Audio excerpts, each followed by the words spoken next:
Thanks, Sophie. Hello, I'm Jennifer Jones. Welcome to Wales Today. Tata Stella, no way! Steelworkers making their feelings heard as Tata bosses face MPs over job losses at Port Talbot. The company says it wasn't bluffing when it claimed the site could have closed completely.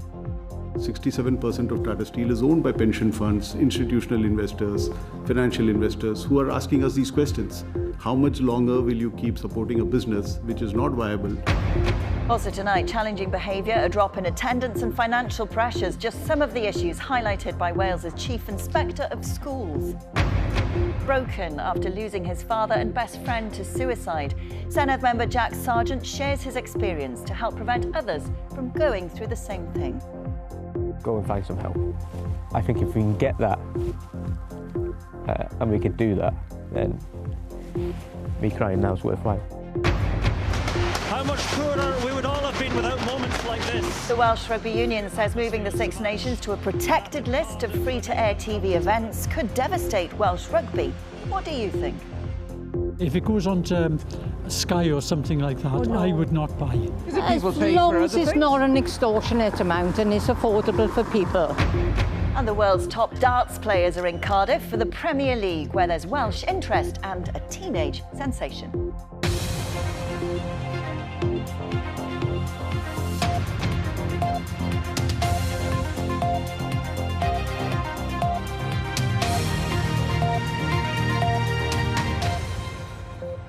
Noswaith, good evening. A Tata boss has insisted it was heading towards closing Port Talbot Steelworks before plans were announced to restructure, leading to thousands of job losses.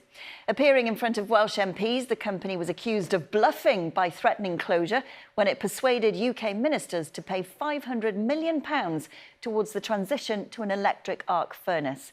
But the company said it had to take action as the plant was bleeding money. Our Westminster correspondent Shelley Phelps was watching the developments. Shelley.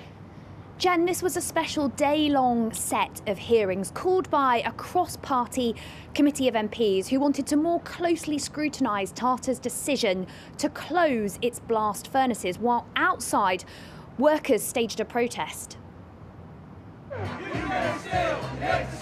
Carrying a message for those in power. Dozens of steel workers from Tostra and Port Talbot were among those protesting outside Parliament today as MPs grilled senior figures from Tata Steel. They want the company to shelve plans to close both its blast furnaces. The history of steel making it's in our blood. I'm second generation, James is second generation. And hopefully it would be nice if my kids could be, so they would be third generation for the steel industry. But we need steel. Inside, company bosses held firm on changes which could see nearly 3,000 jobs go, insisting financial losses meant action couldn't be avoided. Despite an accusation from one MP, they'd been bluffing when threatening closure during earlier talks on funding support with the UK government. When you threatened the British government, which it sounds like you did, with that you would close completely, I don't actually believe that that was the case. It was a choice between your plan and the multi-union plan, which would have actually saved 2,500 jobs. Is my supposition correct? You know, the reason why we take the community seriously is the reason why we have done all that we've done for 15 years. But you must appreciate that Tata Steel is a listed company.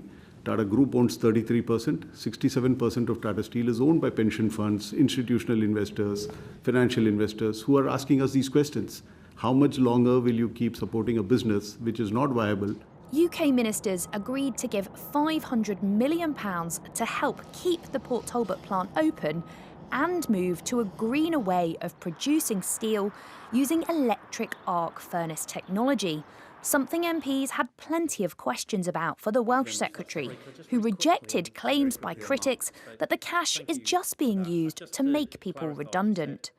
The government are giving Tata money in instalments as an arc furnace is built to save 5,000 jobs. The government have also put together a transition package worth £100 million, consisting of 80 from UK government and 20 from Tata, to support all those people who do face losing their jobs. Welsh ministers say there needs to be more support for those losing their jobs. How could £100 million best be used if there are significant job losses in Port Talbot and potentially further afield? And how can you envisage the best use of that 100 million? If you do have 2,500 direct job losses and potentially north of 10,000 when you think about the indirect jobs, is 100 million going to be enough if you see those jobs going within the next 18 months? My concern is it won't be anything like enough if you do see that level of eye-watering job loss.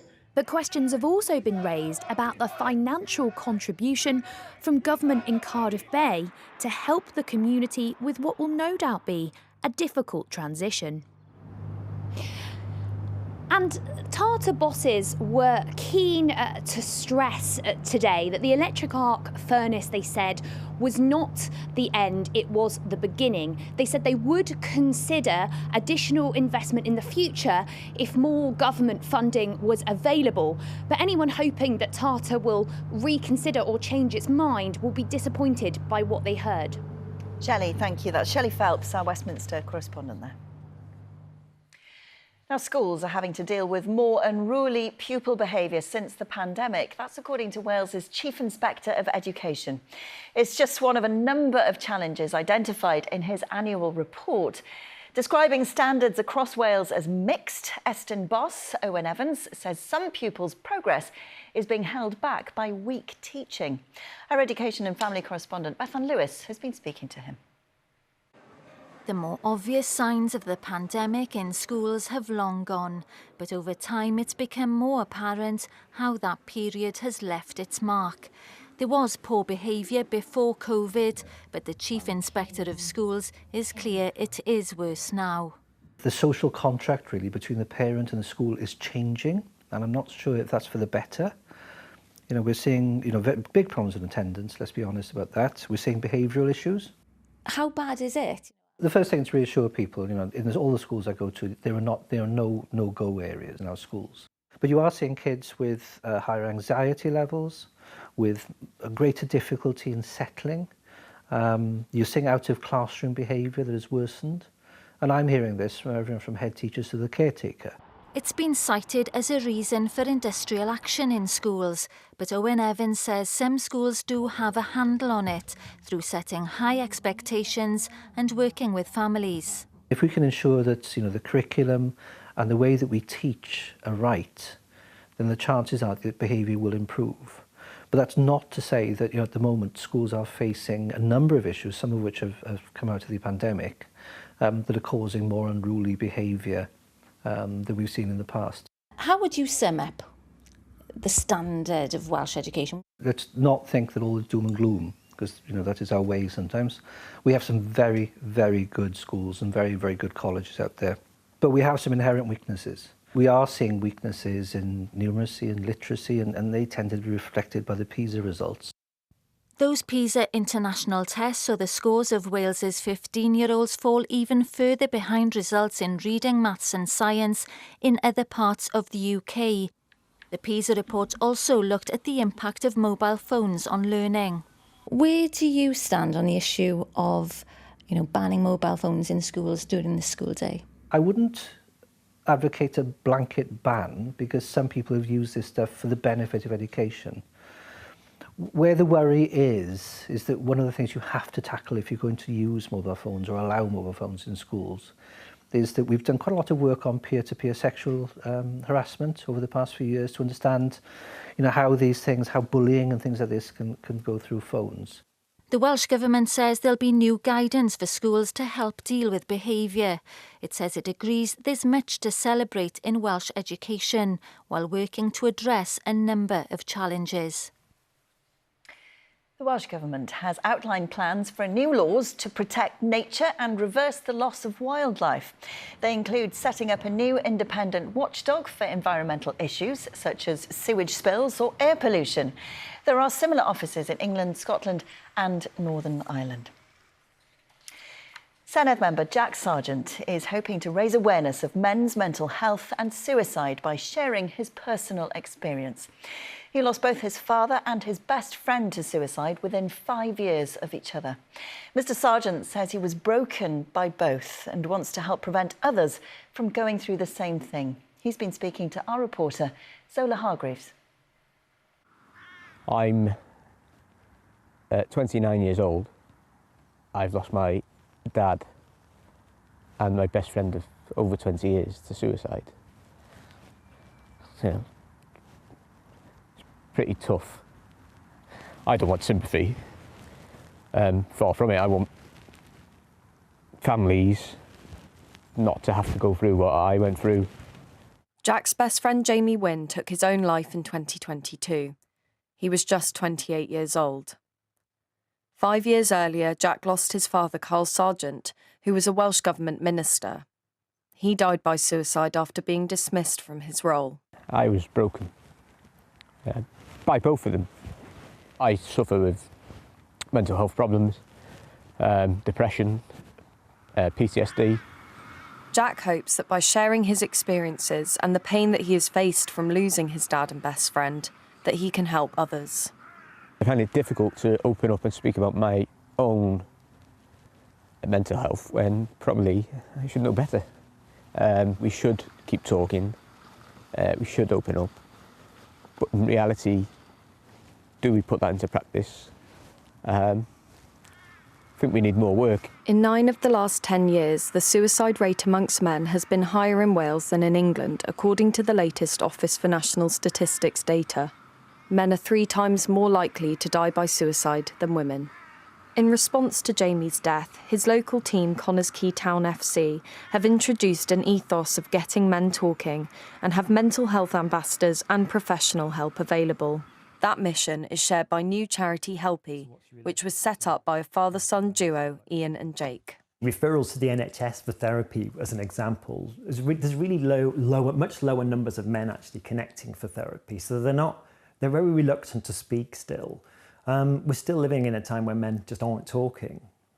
Hearing stories is not just some add-on to therapy or an add-on to any kind of mental health intervention. It's integral, it's a massive intervention.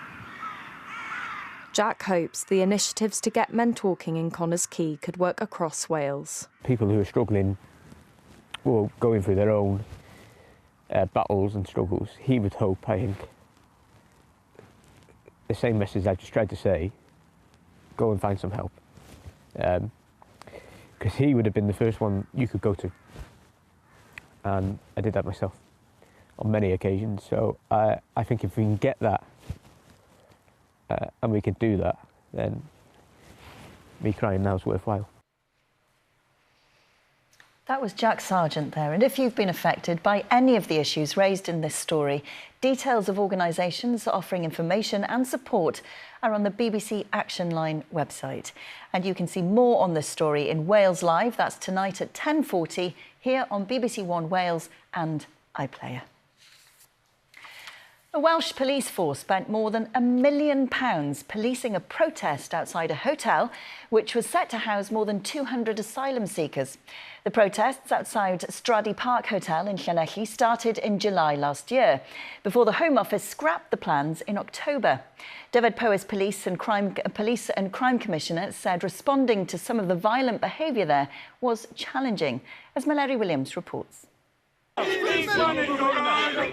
The scenes at Stradi Park Hotel last October. For months, concerns over suitability and lack of information were raised by local people, the local authority and politicians. But the situation escalated, with crowds gathering outside the hotel and a permanent camp set up by protesters to stop workmen entering the hotel. Fires broke out and tens of people were arrested over the months. In a Freedom of Information request to BBC Wales, Dyfed Powys Police have revealed that the cost of policing those protests at Stradi Park Hotel came at more than £1 million for the force, only for the plans later to be scrapped by the Home Office.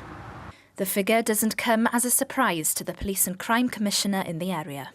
So the police response to the protesting was quite a challenging one, because the police were having to undertake a duty to sort of protect the property at the Stradi Park Hotel.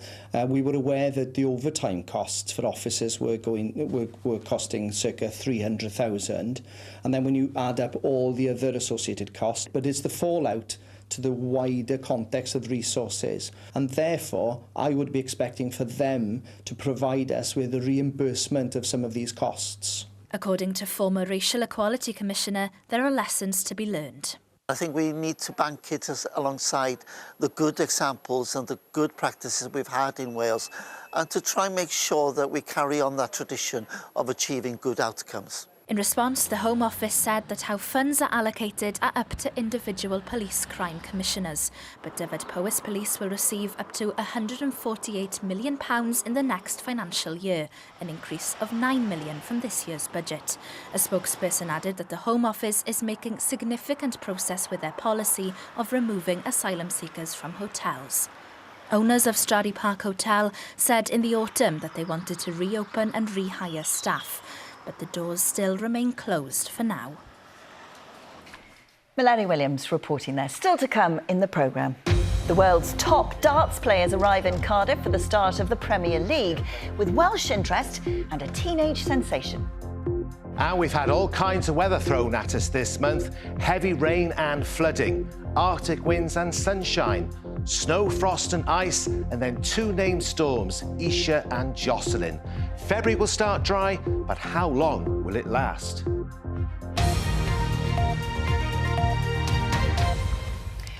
Well, there's been a further twist today in the debate over whether the Six Nations should become one of the sports events that are protected on free-to-air television. There's been a push from Senedd members for it to be included in the so-called Crown Jewels list, but the chief executive of the Welsh Rugby Union says it would be devastating for its finances. Here's Nick Savini. It's that time of the year. The January blues are out of the way and the Six Nations starts. And you can watch it on the BBC or ITV free-to-air channels. But that contract comes to an end next year, which means that after that, live matches may only be available if you pay for it.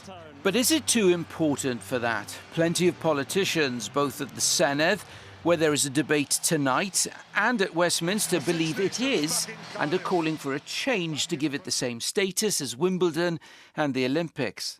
But today, the chief executive of the WRU, Abby Tierney, said, don't protect it, because that would harm earnings. In a letter to a committee of the Welsh Parliament, Ms Tierney said moving the matches to the protected list could have a devastating impact on the whole of the game in Wales. She added that over the past 5 years, 26% of the WRU's income has come from broadcast rights. This is an issue for much of professional sport, where the desire to be part of the fabric of the nation rubs up against the harsh commercial realities, because being a crown jewel is all well and good, but it doesn't give you the profits that a paywall does. So what do people think about it? I've come to the rugby heartland town of Pontypridd to find out. They could make more money, but they've got to think of their supporters as well, haven't they? I'm not going to pay. If it goes on to Sky or something like that, I would not buy. Rugby's always been about the people, so I don't see why they have to start changing it now. It's in a good place. Obviously the Welsh team ain't in a good place at the moment. People should have the chance, the youngsters especially, to be able to see it, and I think it'll promote then. They can see how locals are getting on, you know what I mean, how the local superstars get on, so it'll be much better if everybody can watch it. But we haven't got a God-given right to watch it free, have we? Well, I don't know. The sport needs revenue. It's like as if it's a Christian view in it or a religious view. We believe in it that much passion. So yes, I think it should stay. So a reasonable amount is okay. Yeah, is it? yeah, I think so. And as long as they don't, as the Six Nations go on with towards the finals, they don't put the prices up, they keep the price the same right throughout the tournament. What happens to the status of the Six Nations is in the gift of the UK government, and at the moment there are no plans to protect it. If it does go behind a paywall in future, there is one consolation for opponents: the highlights will have to be available on free-to-air. Nick Savini reporting there. Now to a small town on the Llŷn Peninsula now, where a post office branch has closed, and there's concern that people have been put off working there because of the Horizon IT scandal. Managers at Nevin Post Office say they can't find any staff to keep the counter open. The post office centrally says it's working to rebuild its reputation, and that another branch near Nevin remains open. Chris Dearden has the story. The sign outside still says post office, but the post office part of this shop has been shut since September. And a notice inside says there's no doubt as to why. It talks about horror stories with the Post Office's Horizon software system in the past, made even more prominent by the TV drama Mr. Bates versus the Post Office. And the end result? No one wants to staff the Post Office counter here. With what's happened and the responsibility that comes with it, and especially now knowing Horizon is faulty, or has been faulty, they just don't want to work on it. But it's left Nevin without a post office, and as the second largest town on the Llŷn Peninsula, community leaders here say they're concerned. In a statement, the Post Office said that the recent TV drama showed a shameful period in its history, but it welcomed the programme and the effect it was having in helping former Post Office staff get justice. It's because of a scandal that has come from Post Office Limited that we in this community of Nevin, and I really suspect many other communities, the length and breadth of Wales and across the UK possibly, we're losing a service that is incredibly important to people, particularly the elderly. For now, the Post Office says its branch at Tidwaliog remains open, although that is 5 miles away. Back in Nevin, the town's MP is calling for Post Office Limited to organise a mobile van to come to the town regularly while a longer-term solution is found. Now, darts is a sport that gripped many of us over Christmas as the teenage sensation Luke Littler captured the limelight. Well, now he's one of the players coming to Wales. In fact, 8 of the world's best have already arrived in Cardiff ahead of the start of the Premier League, which opens at the Utilita Arena tomorrow evening. It's a sold-out crowd, and they'll get to see the likes of Gerwyn Price and the now famous 17-year-old. Sam Richards has been to meet them. The biggest names in darts ready for the Premier League, with the opening night in Cardiff. And alongside the home favourite, there's another name on everyone's lips. Ever since the World Championships, when manager pulled me to one side and said, do you want to do it? I said, why not? May never happen again, so let's just get the opportunity, let's grab it and take it while I can. At just 16 years old, Luke Littler hit the headlines after reaching the final of the World Championships with some scintillating and dominant performances. Since then, the Littler effect has brought a spike in interest in the game of darts. Plenty of pressure for the now 17-year-old, or so you would think. I've seen quite a few people saying, will the pressure get to him? But like I've said, I just do what I do best and throw my darts in the board. But with a lively Welsh crowd in attendance, don't write off the Iceman. As a former professional rugby player, Gerwyn Price has played and scored a try at the Principality Stadium. But now his focus is very much on the dartboard, and the Welshman has had more than his fair share of success in the game, including picking up the World Championship trophy in 2021. Best place for me to play is Cardiff, and start off with the Premier League, so hopefully start off with a good one, get some points on the board and ease the pressure then going into every other week. The more pressure you put on yourself, the harder things are. I know the way darts works, and you go through purple patches, you go through ups and downs, and I've been through plenty of downs. It's just how you come through the other end, and I'm not putting any pressure on myself. I know that my form will come back. It's just I have to be patient. So the darts have landed in Cardiff, with a sellout crowd ready to cheer on the world's best battle it out. Many hoping the only Welsh date on the calendar ends with a Welsh winner. Well, let's hope so. That was Sam Richards reporting there. Rugby, and in another big announcement at the Principality Stadium today, Cardiff will host the 2025 Investec Champions Cup and Challenge Cup finals for the first time in 11 years. Cardiff beat competition from 23 stadiums across 12 countries to become hosts. The union's executive director of rugby, Nigel Walker, says he would love to see Welsh sides reach the finals. It'd be a massive boost if there were Welsh involvement in either of the finals. It's been well documented. We're going through a reset, but the Welsh Rugby Union and the regions are working incredibly hard, collaboratively, to improve the situation both financially and in terms of facilities and in terms of playing staff. So we're optimistic that it'll be up from here. And in football, Wales midfielder Angharad James is set to join US side Seattle Reign on a 2-year deal. The 29-year-old joined Tottenham in 2022 and will link up with her Wales teammate Jess Fishlock, who's been at the North American club since 2013. OK, let's get the weather forecast now. And Derek, looking a bit brighter tomorrow. Much nicer tomorrow, Jen. A cold start, some frost first thing, but then dry and bright, some hazy sunshine, thanks to a ridge of high pressure.